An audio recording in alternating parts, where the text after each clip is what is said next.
geez. Oh geez. Oh my. Okay. Good to go. Okay, so you can't notice by the stack of records here, we haven't done one of these in a while. We got 2 months worth of records to go through. I'm gonna blow through them. I don't have any notes, so it's gonna be off the cuff. Hopefully, we can move fast. It's gonna be brief too, so let's do it. All right, first one. My Chemical Romance, Three Cheers for Sweet Revenge. This is a reissue. If you were to try to find the original pressing of this, you'd probably spend a cool $200. So pick it up now before it's sold out. Good record. Really good My Chemical Romance record. Probably my second favorite right after I brought you The Bullets. I think this record has a tendency to get overlooked just because a lot of people think of the whole like MTV craze and all that jazz, but there's a lot of good songs on here that aren't the singles too. Like To the End is really good, and Hang 'Em High. I would revisit this one if you haven't in a while. So, My Chemical Romance.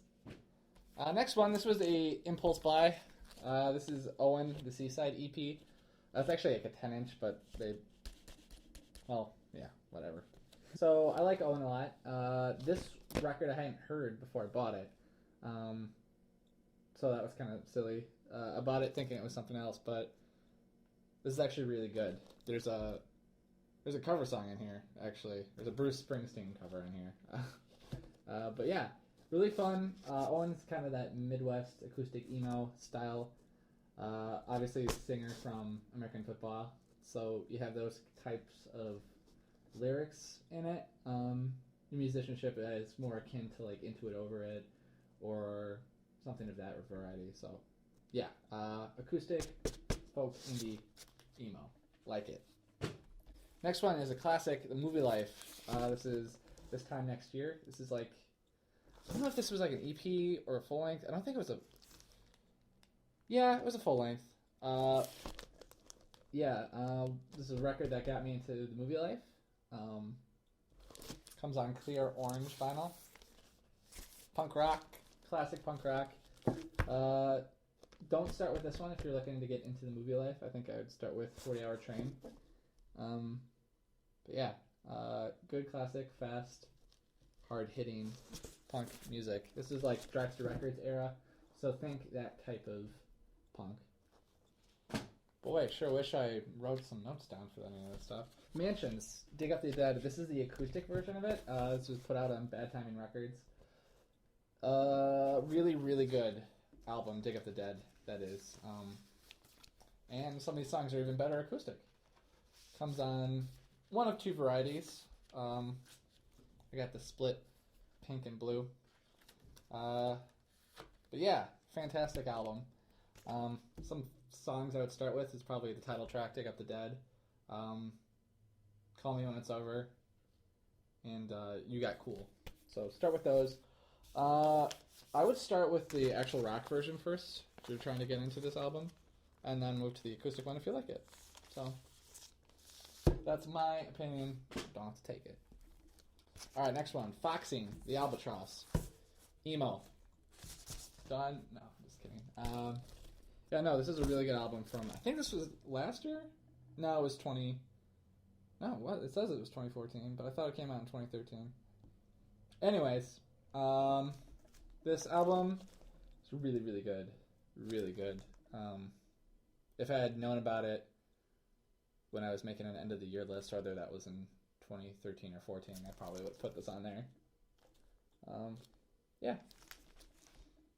Emo Rock Stars from Count Your Lucky Stars, which are kind of a progressive indie emo label that has a lot of good stuff on it, so check out that record label. Probably one of the up-and-coming record labels in the scene today. Next, from Indian Lakes, Absent Sounds. This was an album that I actually wasn't into the first time I heard it. It was kind of boring, but once you start really getting into the songs and listen to the lyrics and kind of appreciate the subtleties of the music that's on here, you really start to enjoy it. Again, emo, indie rock. Has a lot of progressive stuff on this, actually. A lot of kind of delay type guitar tones and kind of reverby. And very dreamlike. It's a very dreamlike album. So this came out last year. Very good. Check it out. All right, here's the first new album I bought in a long time. So this is Father John Misty, "I Love You, Honey Bear." We reviewed it on the podcast. You can check that one out on the link, either over there, or down there. This is gonna be a contender for album of the year, I think. There's some really good songs on here. The title track is great. The Night John Tillman Came Home, True Affection.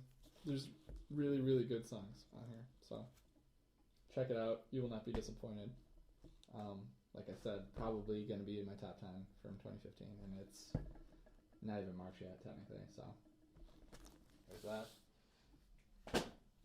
Another emo album, another emo band, Dowsing I Don't Care Anymore. I don't even care anymore, sorry. Wow. Totally different record. Yeah, another Count Your Lucky Stars band. So that type, if you were familiar with Foxing, this is kind of in that same wheelhouse. I'm actually going to go see this band next week with Free Throw and Kyle's band, Spaceship Parts. So that'll be fun. I imagine it's going to be kind of aggressive. And yeah, it's got that kind of sad, sappy, emo kid, Midwest, fuck everything type of vibe to it. And I really like that style of music. Yeah, Dowsing. Good stuff. Alright, a couple of Kevin Devine albums. So we'll start with the earlier one. This is Circle Gets the Square. This is his first full-length album. Love the cover art, actually. This is an original pressing. First press is out of 300, so this is hard to find, but really, really love it. Not the greatest Kevin Devine album to start with. Not even really the greatest Kevin Devine album, period. But really good songwriting on here. I think there's some standout tracks like Fingerprints and Photographs from Protest Singer and Write Your Story Now. He still plays some of these songs live. And that's kind of just a testament to how well written some of these are. They just kind of hold up over time. I think this was... I don't know if this came out in 2003. What does it say? Oh, it says... No, that's not right. Yeah, it's I think it's 2003. It doesn't say on the record, but yeah, early stuff, but holds up for sure. And then I got kind of a newer one. This is this is 3 albums ago. It's Brothers Blood. This is the first Kevin Devine album that really was almost straight rock, and there's some weird songs on here too, like Carnival. Brothers Blood is kind of a weird song, and Murphy's song. Kind of more of a typical Kevin Devine song that's on here, but yeah, it's really, really good. Also a very good Kevin Devine album to start with if you're not familiar with Kevin Devine, because it's got kind of a mix of his type of music, but leaning more towards rock. But it's, I don't know, some of the better written songs he's had in a while are on this. Kind of good collection. But yeah, really good.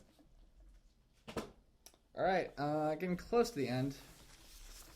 I don't know if you can tell that I like Copeland, but I got 3 new Copeland records. We'll start with the newest one, EXOR. This is the one that came out last year that I really, really liked. I actually pre-ordered this in October, and I didn't get it until... Actually, no, I pre-ordered the record probably summer of last year. The album got released in October of last year, but I didn't get this. They didn't send it out until, I don't know, 3 weeks ago.